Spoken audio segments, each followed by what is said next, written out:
मेरा नाम मोहम्मद असद जहांगीर शेख है। मेरी उम्र 23 साल और मैं रहता हूँ करारी बाग नाला सुपारा वेस्ट में। दरअसल माजरा ये था कि मैं अफ्तारी लेके जा रहा था मस्जिद में। चांद रात के दिन था, आखिरी अफ्तारी का टाइम था। मैंने सोचा मस्जिद में कुछ दे देते, अच्छी बात है। तो मैं जा रहा था तो एक लेडी फटाफट हॉर्न बजाते तो मेरे पीछे ही। तो मैंने कहा इतनी बीच क्या, जल्दी गिर जाओगे। तो मैंने उसको अंधी भी बोला कि दिखता नहीं है करके। वहाँ पे थोड़ी बहस शुरू हो गई। उसके बाद फिर खत्म हुआ। फिर हम लोग अफ्तारी दिए मस्जिद में। मैंने भी सोचा कल ईद का दिन है करके, तो मैं बोला चलो अब ईद का कपड़ा भी लाने का है मुझे। तो मैं फिर कपड़ा लाने गया ईद का। तो उसके बाद क्या हुआ ना, उसने मतलब सब प्लानिंग करके रखी थी, मुझे कुछ खबर थी नहीं। बोला कल ईद है करके। तो उसने फिर तकरीबन कुछ नहीं तो 1.5-2 घंटे बाद उसने फिर बंदे बुलाई और फिर वहाँ से जो बंदे आए मारना होना शुरू कर दिए मुझे। ये अपने घर आ रहा था, इतने में वो तीनों लड़के आए और इसको बहुत मार करके गिरा दिए। और गिराने के बाद फिर उन लोगों ने चाकू का वार किया, जो इसने अपने हाथ पे रोका।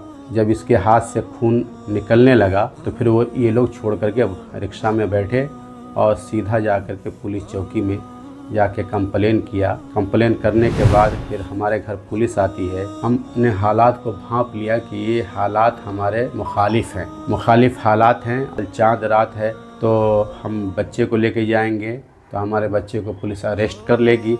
इसलिए हमने जो है पुलिस वाले से कहा कि भाई ठीक है, हम बच्चे को उसी वक्त लेके आएंगे जब हमारी तरफ से भी FIR लो। तो पुलिस वाले ज़िद में आ गए कि नहीं, जब तक बच्चे को तुम नहीं लाओगे हम तुम्हारा FIR नहीं लेंगे। यहाँ पे सामाजिक कार्य करता है वसीम करारी, तो उसके पास जो है से हम लोग गए और उतने में पुलिस की वैन भी आ गई, पुलिस वाले भी आ गए।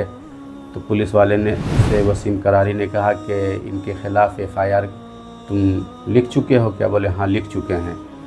तो फिर पुलिस वाले ने कहा कि अगर आज आते हो बच्चे को लेकर के तो तुम्हारा भी FIR लेंगे, और अगर आज नहीं आते हो तो तुम्हारा FIR नहीं लेंगे।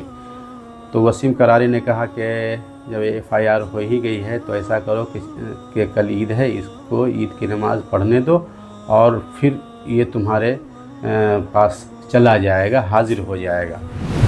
वगैरह ने कहा कि उसका एक रास्ता है कि एंटी बेल, मतलब बाहर उसकी बेल हो जाती है। तो हमने उसकी कोशिश करी लेकिन नसीब ख़राब थी, वो बेल रिजेक्ट हो गया। तो पुलिस का दबाव बढ़ा, ये 2 महीने का अरसा लग गया इसमें। फिर हमने देखा कि भाई हालात बहुत नाजुक है, क्या किया जाए। फिर हमने अपने बच्चे से कहा कि बेटा हम तो चाह रहे थे कि बाहर तुम्हारा बेल हो जाए, लेकिन ये बेल रिजेक्ट हो गया है।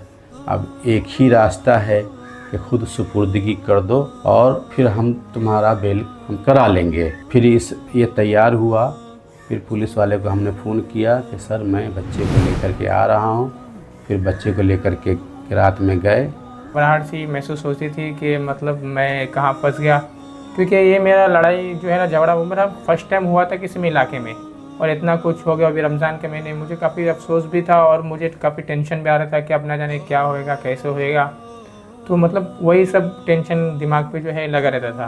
फिर पुलिस वाले ने फ़ाइल वगैरह तैयार किया और फिर अगले दिन कोर्ट में ले जा कर के 5 दिन का रिमांड लिया। फिर 5 दिन का रिमांड लेने के बाद 2 दिन तो पुलिस ने इसके साथ बहुत अच्छा बर्ताव किया। तीसरे दिन पुलिस ने इस 8-10 पट्टा जो है इसके हाथ पे मारा कि वो चाकू जिससे तुमने वार किया है वो चाकू कहाँ है। तो इस बच्चे ने कहा कि सर हमने वार नहीं किया है, वार तो उन्हीं लोगों ने किया है। तो बोले वो लोग बोल रहे हैं कि तुमने वार किया है और चाकू तुम दे दो। 5 दिन के बाद कोर्ट में लेके जाती है पुलिस, और कोर्ट में जाने के बाद फिर 2 दिन का रिमांड लेती है। 2 दिन के रिमांड लेने के बाद 25 जून को तलोजा जेल जो है इस बच्चे को भेज दिया जाता है। काफ़ी कोशिश की और उन्होंने फिर कई ट्रस्टी के पास गए तो मतलब वहाँ से हेल्प ना मिल सकी। तो उन्होंने ग्लोबल केयर के पास गए, फिर उन्होंने जो है काफ़ी हेल्प की और मतलब जो उम्मीद थी हमारी उससे बढ़कर उन्होंने जो है काफ़ी मदद की हमारी। और खुद से उनके कई सारे जो है पर्सन वगैरह जो है हमसे आए, मुलाकात किए, कॉन्टेक्ट किए, घर पे आए, हाल चाल पूछे, दरियाफ्त किए। और उसके बाद उन्होंने जो है मतलब हमें जितनी पैसे की ज़रूरत थी वो पैसे भी दिए, और मतलब भी कहा फ्यूचर में आपका अगर आपको कुछ और तकलीफ़ हो, परेशानी हो तो हम जो आपको और पे हेल्प करेंगे। अगर आपको जॉब वगैरह नहीं है तो हम जॉब भी देंगे। हमारे पास पैसे नहीं थे, हमने कई ट्रस्ट से दरख्वास्त की, लेकिन सबों ने अपना जो है एक किया कि भाई हम नहीं कर सकते, आपकी मदद नहीं कर सकते। किसी साहिब खैर ने हमें बतलाया कि ग्लोबल केयर फाउंडेशन वाले वो हेल्प करते हैं, आप उनके पास जाइए। दिल में जो है ना कोई खुशी का लफ्ज़ है तो वो यही है कि बेल। जैसा पता चला कि फ़ला बंदा बेल, बस एक लफ्ज़ है खुशी का, उसके अलावा कोई खुशी नहीं जेल में। मैं तो बहुत रोता था कि अल्लाह जो काम हमने किया नहीं उसकी सज़ा हम काट रहे हैं। मेरा बेटा मार भी खाया, FIR भी इस पे हुई, ज़िल्लत और रुसवाई भी हुई, और जो गुनाह हमने नहीं किया था उसकी सज़ा हम काट रहे हैं और काटे। और हम यही दुआ करेंगे कि अल्लाह ताला ऐसी मुसीबत से हर मुसलमान को बचाए, ज़िल्लत और रुसवाई से। ग्लोबल केयर फाउंडेशन ये बहुत अच्छा ट्रस्ट है, बहुत अच्छा इदारा है, इसका काम बहुत निराला है। हमने कई ट्रस्ट के पास दरख्वास्त, तो हर एक ने हाथ उठा लिया कि हमारा जो ऐसे हमारे हाथ में केस देना पड़ेगा, वो जो वकील किए हो उसको हटा दो। और लंबा चौड़ा उन लोगों ने अपना प्रोसेस बतलाया और उन लोगों ने एक बहाना किया, इस तरीके से बतला करके एक बहाना किया कि हम इसमें आपकी कोई हेल्प नहीं कर सकते।